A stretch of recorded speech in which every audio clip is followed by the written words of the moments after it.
আপোনালোকে জানেনে বাৰ্থডে অথবা জন্মদিন কোন প্ৰথমবাৰৰ বাবে ক'ত আৰু কিয় উদযাপন কৰা হৈছিল? আপোনালোকে জানেনে পৃথিৱীৰ প্ৰথম ঘড়ীটোৰ নাম কি আৰু ক'ত আৱিষ্কাৰ কৰা হৈছিল আৰু কোনে আৱিষ্কাৰ কৰিছিল? পৃথিৱীৰ আটাইতকৈ দামী গাখীৰ ক'ৰ পৰা পোৱা যায় আপোনালোকে জানেনে? বন্ধু বান্ধৱীসকল, এনেকুৱা কিছুমান ৰেণ্ডম ফেক্ট লৈ মই AXOM 24 তৰফৰ পৰা আপোনালোকক স্বাগতম জনাইছোঁ। যদি আপোনালোকে আমাৰ চেনেললৈ পোনপ্ৰথমবাৰৰ বাবে আহিছে তেতিয়াহ'লে লাইক, শ্বেয়াৰ এণ্ড ছাবস্ক্ৰাইব কৰিবলৈ প্লিজ নকৰিব। ফেক্ট নম্বৰ 1, বন্ধু বান্ধৱীসকল, আপোনালোকে জানেনে টেনিছৰ সকলোতকৈ পুৰণা টুৰ্ণামেণ্টটোৰ নাম কি?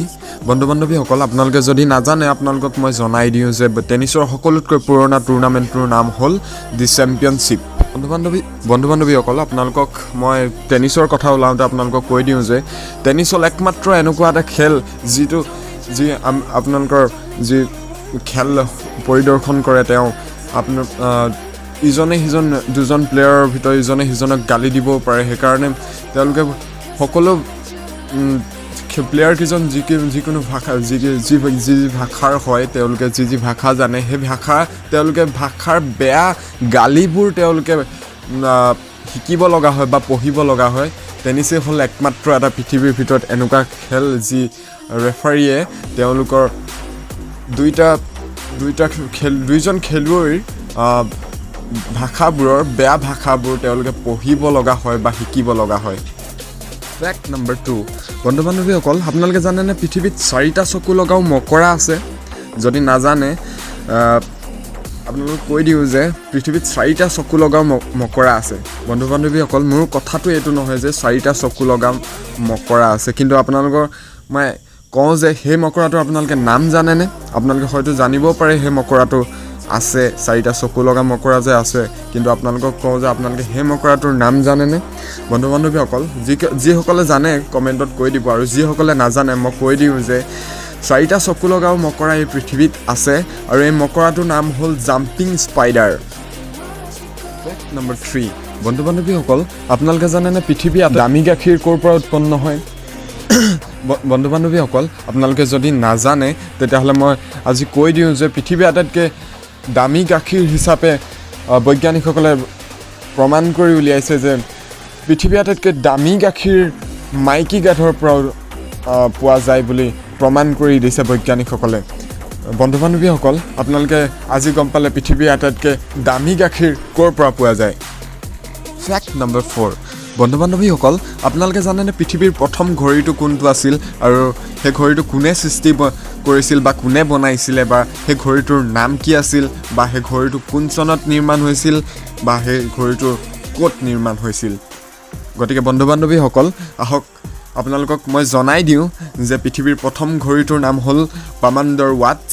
এই ঘড়ীটোৰ পোনপ্ৰথমবাৰৰ বাবে আপোনালোকক জনাই দিওঁ যে জাৰ্মানৰ এজন পিটাৰ হেনলিন নামৰ এজন উদ্ভাৱকে এই ঘড়ীটো প্ৰায় 1505 চনত নিৰ্মাণ কৰি উলিয়াইছিল বুলি জনা যায়, আৰু এই ঘড়ীটোৱে হ'ল পৃথিৱীৰ প্ৰথম ঘড়ী।